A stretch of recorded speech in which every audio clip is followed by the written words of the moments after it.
Oh, no, I don't think it's as below par as what some people would think. I've played in quite a few test matches here where the first innings totals have been in the mid-200s. And so I guess tomorrow will tell the tale about if we're below par or not. But even 4 years ago, I think we were out for a similar total and we managed to bowl England out for less than us. So that'll have to be the plan again tomorrow.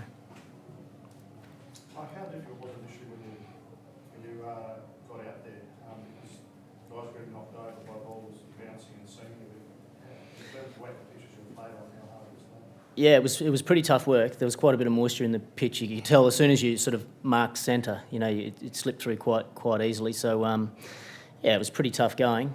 There was a bit of bounce. There was probably more moisture in the wicket than I've probably played on in a test match here at the WACA. Certainly not in first class cricket, but in a test match. So the first session in particular was really difficult. It was a bit too paced early. Some balls really skipped through quite a lot, and other balls sort of sat in the wicket and came through, more like a tennis ball bounce. So it was pretty tough. But I thought as the ball got older and the moisture sort of came out of the wicket, it probably settled down a little bit more and probably played a little bit more true. It's hard to say. Batting's a very instinctive sort of thing, and as I said, with some of the balls sort of sticking in the pitch and coming off quite slowly, you sort of like probably tend to sort of follow the ball a little bit more because you're adjusting for the slowness of the bounce, I guess. So no, probably not. I think the guys probably just saw it, played their instinctive shots, and unfortunately they hung on to a couple of pretty amazing catches today. Mike, you'll know probably better than anybody what the ideal length is to ball on this wicket. It looked like Chris Tremley did it like an old hand. Was that the case? Yeah, I thought he bowled very well. He used the conditions pretty well. He certainly hit the seam quite a lot. In the first session, he got the ball to seam both ways, which was quite a challenge to play. But no, I thought all the bowlers from both teams bowled quite well today. It was always going to be a hard day for batting, that's for sure.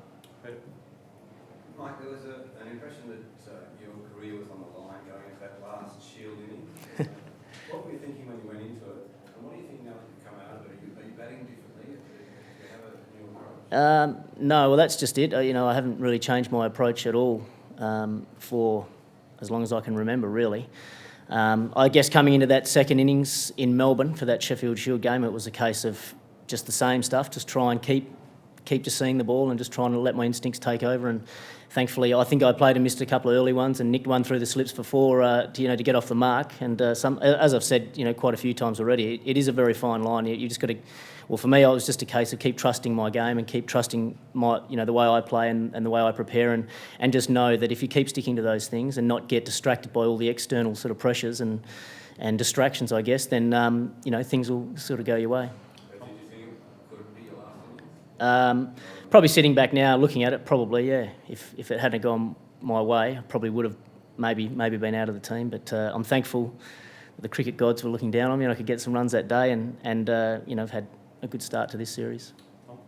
Mike, Ricky suggested yesterday that Broad's injury would create an opportunity for you. Were you surprised as a team then trying to settle into his spell? Not really. I think I don't really know Chris that well, so I don't know what sort of character he is. But he seemed very well controlled in his emotions out there. He seemed very clear in what his game plan was and where he wanted to bowl, and he seemed pretty determined to do well. Just getting an opportunity to play in an Ashes Test, I'm sure, is a real feather in his cap, and certainly the conditions helped him today. So I'm sure that'll give him a lot of confidence.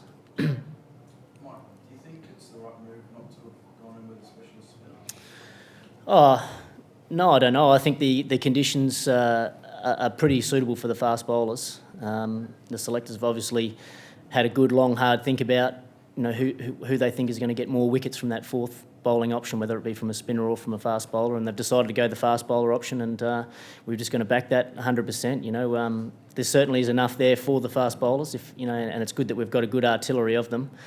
Plus Shane Watson as backup as well. We've got some good fast bowling options to help us out for tomorrow. And Mike, you're so important. You got off to a good start after what happened at Adelaide. I mean, obviously with the early breakthroughs, was there a bit of a feeling? Whilst it wasn't as dramatic, like, here we go again. Sort of thing? No, I wasn't really thinking that. I was just trying desperately just to get a partnership going with whoever was at the other end.